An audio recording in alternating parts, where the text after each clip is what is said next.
आज 2 दिसंबर 2025 है। आज के करंट अफेयर पर चर्चा कर लेते हैं हम लोग। हाल ही में किस देश ने 18 और 19 साल के वयस्कों के लिए मिलिट्री सर्विस प्रारंभ करने की घोषणा की है?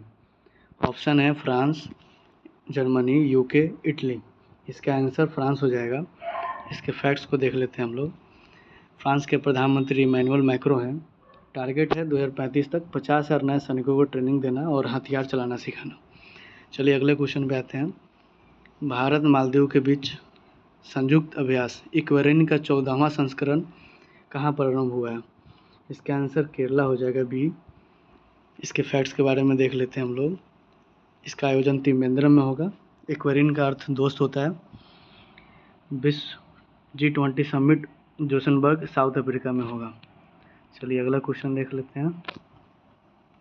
हाल ही में 176 किलोमीटर के साथ दुनिया के सबसे लंबे ड्राइवरलेस मेट्रो नेटवर्क के तौर पर किस शहर ने गिनीज बुक वर्ल्ड रिकॉर्ड बनाया है?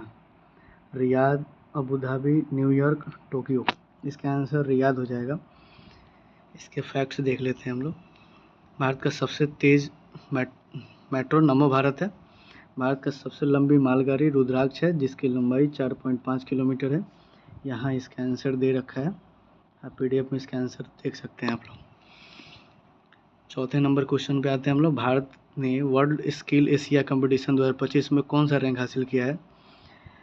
8वां, 9वां, 10वां, 11वां। तो इसका आंसर 8th पोजीशन हो जाएगा। अगले क्वेश्चन पे आते हैं हम लोग। हाल ही में भारत ने सुल्तान अजलान शाह कप 2025 में कौन सा पदक जीता है? रजत, ब्रॉन्ज या फिर स्वर्ण? इसका आंसर रजत हो जाएगा। 2nd पोजीशन हासिल किया है भारत ने। इसमें यह जो टूर्नामेंट है ये हॉकी से संबंधित है। इसका विजेता बेल्जियम रहा था। इसका उप विजेता भारत है। इसका होस्ट मलेशिया में हुआ है। और यह जो टूर्नामेंट है 1983 से शुरू हुआ था और इसका यह 31वां संस्करण था। 6ठे नंबर क्वेश्चन पे आ जाते हैं हम लोग। भारत का पहला कोरल रीफ रिसर्च सेंटर कहाँ प्रारंभ होगा? आंध्र प्रदेश, उड़ीसा, गुजरात, अंडमान निकोबार आइलैंड। इसका आंसर अंडमान निकोबार आइलैंड हो जाएगा। इससे संबंधित कुछ फैक्ट देख लेते हैं। यह 120 करोड़ के लागत से बनेगा और दुनिया का सबसे बड़ा जो कोरल रीफ है वो ग्रेट बैरियर रीफ है जो कि ऑस्ट्रेलिया देश में है। चलिए अगले क्वेश्चन पे आते हैं। एक दिवसीय अंतर्राष्ट्रीय मैचों में, यहाँ पे थोड़ा गलती है, मिसप्रिंटिंग है। मैचों में सबसे ज़्यादा छक्का मारने का रिकॉर्ड किस खिलाड़ी ने बनाया है? ये ODI का बात हो रहा है। ऑप्शन है Rohit Sharma, Chris Gayle, Dhoni, de Villiers. इसका आंसर रोहित शर्मा हो जाएगा। इसके फैक्ट्स बारे में देख लेते हैं हम लोग थोड़ा।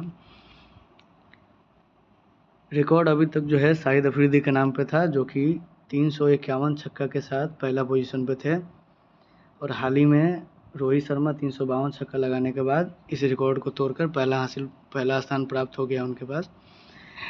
रोहित शर्मा को अर्जुन अवार्ड 2015 में मिला था और खेल रत्न पुरस्कार 2020 में मिला था। 8वें नंबर क्वेश्चन पे आ जाते हैं हम लोग। 1 दिसंबर को कौन सा राज्य अपना राज्य दिवस मनाता है?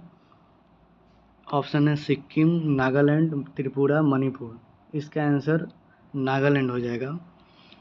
अगले क्वेश्चन पे आते हैं। सेंट्रल बोर्ड का इनडायरेक्ट टैक्स एंड कस्टम का नया अध्यक्ष किसे बनाया गया है?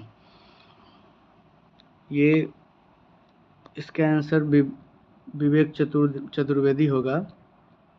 चलिए इसके बारे में कुछ जान लेते हैं हम लोग।